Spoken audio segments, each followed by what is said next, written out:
Millet rice manufacturing unit ను ఏర్పాటు చేయడంపై మా గైడ్ కు స్వాగతం. ఈ వీడియోలో అవసరమైన ప్రారంభ పెట్టుబడిని 2 వర్గాలుగా విభజిస్తాము: స్థిర మూలధనం మరియు పని మూలధనం. మొదట 5,50,000 స్థిర మూలధనం గురించి మాట్లాడుకుందాం.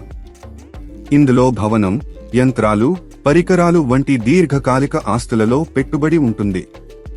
అవసరమైన మరమ్మతులు, అంతర్గత పని మరియు ఫర్నిచర్తో పూర్తి చేసిన భవనం లేదా షెడ్ను ఏర్పాటు చేయడం గురించి మేము మాట్లాడుతున్నాము. గుర్తుంచుకోండి, మేము ఇప్పటికే మునుపటి వీడియోలో యంత్రాలు మరియు పరికరాల గురించి చర్చించాము. బీమా, లైసెన్సులు మరియు అనుమతులు వంటి ఖర్చులు కూడా స్థిర మూలధనంలో చేర్చబడతాయి. తరువాత మనకు వర్కింగ్ క్యాపిటల్ ఉంది, మొత్తం 6,50,000. మీ రోజువారీ కార్యకలాపాలకు ఇది చాలా అవసరం. ఇది చేతిలో ఉన్న నగదును సుమారు 1.5 నెలల జాబితాని కవర్ చేస్తుంది. అన్ని కొనుగోళ్లు మరియు అమ్మకాలు నగదు రూపంలో జరుగుతాయని మేము భావిస్తున్నాము.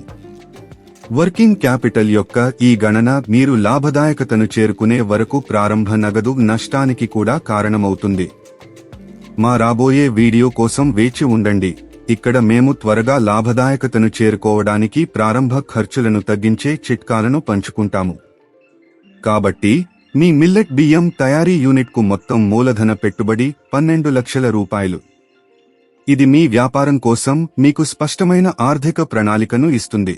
రోజుకు 400 కిలోల సామర్థ్యం గల వ్యాపారాన్ని ఏర్పాటు చేయడానికి 12 లక్షల మూలధనం అవసరమని దయచేసి గమనించండి.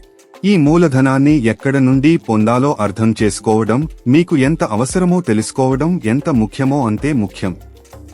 స్థిర మూలధనం మరియు పని మూలధనం వేర్వేరు పాత్రలను కలిగి ఉంటాయి, అందువల్ల వాటి మూలాలు విభిన్నంగా ఉండాలి. స్థిర మూలధనం అనేది ప్లాంట్ మరియు యంత్రాలు వంటి మీ వ్యాపారంలో ఎక్కువ కాలం ఉండే ఆస్తులలో పెట్టుబడి పెట్టబడుతుంది. ఇది త్వరగా నగదుగా మారదు కాబట్టి దీనిని ఫిక్స్డ్ అని పిలుస్తారు. స్థిర మూలధనాన్ని సేకరించడానికి వ్యక్తిగత పొదుపులు, స్నేహితులు మరియు కుటుంబ సభ్యుల సహాయం, భాగస్వామ్యాలు లేదా లాభాలను తిరిగి పెట్టుబడి పెట్టడం వంటి తక్షణ తిరిగి చెల్లించాల్సిన అవసరం లేని దీర్ఘకాలిక సహన వనరులను పరిగణించండి. మరోవైపు వర్కింగ్ క్యాపిటల్ మీ రోజువారీ వ్యాపార కార్యకలాపాలకు జీవనాధారం. మీరు ముడి పదార్థాలను కొనుగోలు చేయడానికి మరియు నిర్వహణ ఖర్చులను భరించడానికి దీనిని ఉపయోగిస్తారు. దీనిని వర్కింగ్ క్యాపిటల్ అని పిలుస్తారు, ఎందుకంటే ఇది మీ అమ్మకాల చక్రంతో కదులుతూ ఉంటుంది. ఇది 1 వారం నుండి 3 నెలల వరకు ఉంటుంది. దీనికి తగిన వనరులు స్వల్పకాలికం నుండి మధ్యకాలికం కావచ్చు, బహుశా స్థిర చెల్లింపులను కలిగి ఉండవచ్చు. ఎంపికలలో కమ్యూనిటీ సంస్థ రుణాలు లేదా తక్కువ వడ్డీ రేట్లతో బ్యాంకుల నుండి ఓవర్ డ్రాఫ్ట్ మరియు నగదు క్రెడిట్ సౌకర్యాలు ఉన్నాయి. ఈ ఆర్థిక ప్రణాళిక వ్యూహంతో మీరు విజయవంతమైన చిరుధాన్యాల బియ్యం తయారీ విభాగాన్ని స్థాపించే మార్గంలో ఉన్నారు. వ్యాపార్ కోచ్ ఛానెల్కు సబ్స్క్రైబ్ చేయండి.